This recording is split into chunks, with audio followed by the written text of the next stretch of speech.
नमस्कार. आज आपण पाहणार आहोत गाजराचा हलवा. अगदी कोणताही फूड कलर न वापरता, कलर एकदम त्याचा आहे तसा, जशी तुमचे गाजरं ज्या कलरचे असतील त्याच कलरचा गाजराचा हलवा राहील. त्याचा कलर बिलकुल चेंज होणार नाही. अशी आपण रेसिपी आज पाहूया. अगदी मऊसूद आणि चवीला जबरदस्त असा हलवा आपण आज बनवणार आहोत. चला तर आपण रेसिपीला सुरुवात करूया. यासाठी मी 250 ग्रॅम गाजरं घेतलेली आहेत. म्हणजे पावशेर गाजर घेतले. ते स्वच्छ धुवून नंतर खिसून घेतलेलं आहे. आणि साखर 75 ग्रॅम घेतलेली आहे. थोडीफार कमी जास्त घेतली तरी चालेल. तूप पण तुमच्या आवडीनुसार तुम्ही घेऊ शकता कमी जास्त. थोडेसे ड्रायफ्रूट घेतलेले आहेत.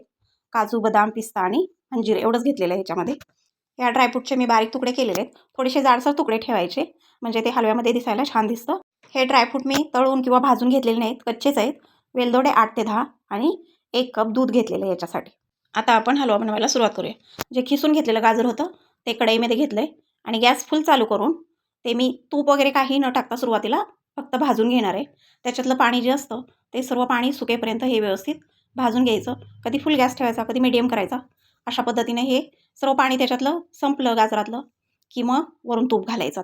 आता मी इथं 2 चमचे तूप घातलेलं आहे.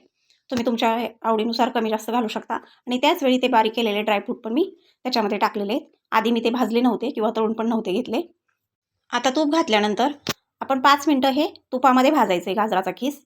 कमी किंवा मीडियम गॅसवरती भाजला तरी चालतंय, पण सारखं त्याला मिक्स करत राहायचं म्हणजे सारखं हलवत राहायचं. आता 5 मिनिटे खीस भाजून झाला तुपामध्ये की मग आता वरून आपण दूध घालायचं त्याच्यामध्ये. दूध हे थंड घातलं तरी चालेल किंवा थोडंसं कोमट असलं किंवा उकळलेलं असलं तरीसुद्धा चालते. आता दूध घातल्यानंतर 1 मिनिट व्यवस्थित ते मिक्स करून घ्यायचं आणि मग झाकून द्यायचं. झाकण झाकल्यानंतर एकदम मीडियम गॅस ठेवायचा आणि 5 मिनिटांनी परत ते झाकण काढून असं मिक्स करून घ्यायचं. थोडंसं त्यातलं दूध कमी झालेलं असतं. हे असं एकदा हलवून परत एकदा झाकण झाकून द्यायचं आणि आता गॅस थोडासा वाढवायचा. एकदम लो असला तर मीडियम करायचा आणि दूध आटेपर्यंत ते तसंच झाकलेलं ठेवायचं. दूध पूर्ण आटल्यानंतर मग आता आपण ह्याच्यामध्ये साखर घालायची. व्यवस्थित दुधाचं जे खाली चिकटलेलं असतं ते कढईला ते सर्व काढून व्यवस्थित मिक्स करून मग त्याच्यामध्ये साखर घालायची. इथे मी साखर 75 ग्रॅम घेतली म्हणजे वाटीच्या प्रमाणात म्हटलं तर पाऊण वाटी घेतलेली पावशेर गाजराच्या हलव्यासाठी. तुम्ही कमी जास्त करू शकता तुमच्या आवडीनुसार.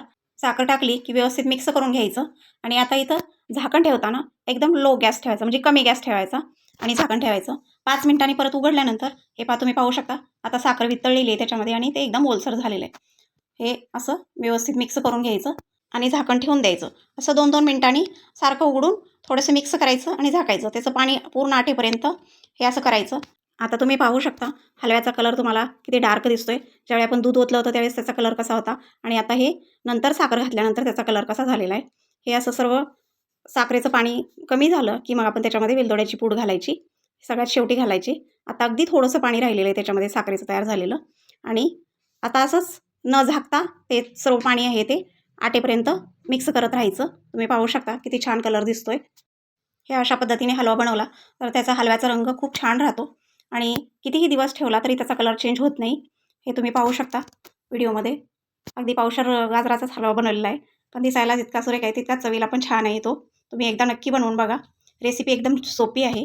याच्यामध्ये मी खवा वापरला नाही तरी पण चवीला एकदम जबरदस्त हलवा लागतो हा आणि मऊसूद राहतो, कडक होत नाही. इथे मी जे दूध घेतलं 1 कप ते साई काढून घेतलेलं आहे म्हणजे त्याची मलाई काढून घेतलेली आहे. हे म्हशीचं दूध आहे. तुम्ही तुमच्याकडं गाईचं असेल तर तेही वापरू शकता. चवीमध्ये काहीही फरक पडत नाही. साई सकट टाकलं तर अजून चव छान येते, पण मी इथं साई काढून घेतलेली आहे दुधाची. आणि तूप पण याच्यामध्ये खूप जास्त वापरलं आहे असं नाही आहे. तुम्ही तुमच्याकडे जेवढं असेल त्याप्रमाणे वापरू शकता. पण हे कमी दुधामध्ये आणि कमी तुपामध्ये सुद्धा इतका जबरदस्त हलवा होतो. कलर पण तुम्ही पाहू शकता किती छान दिसतोय. रेसिपी एकदा नक्की ट्राय करा. चॅनलवर नवीन आले असेल तर चॅनलला सबस्क्राईब करा. व्हिडिओ आवडला तर लाईक करा, शेअर करा आणि व्हिडिओ पाहिल्याबद्दल मनापासून आभार. थँक्यू.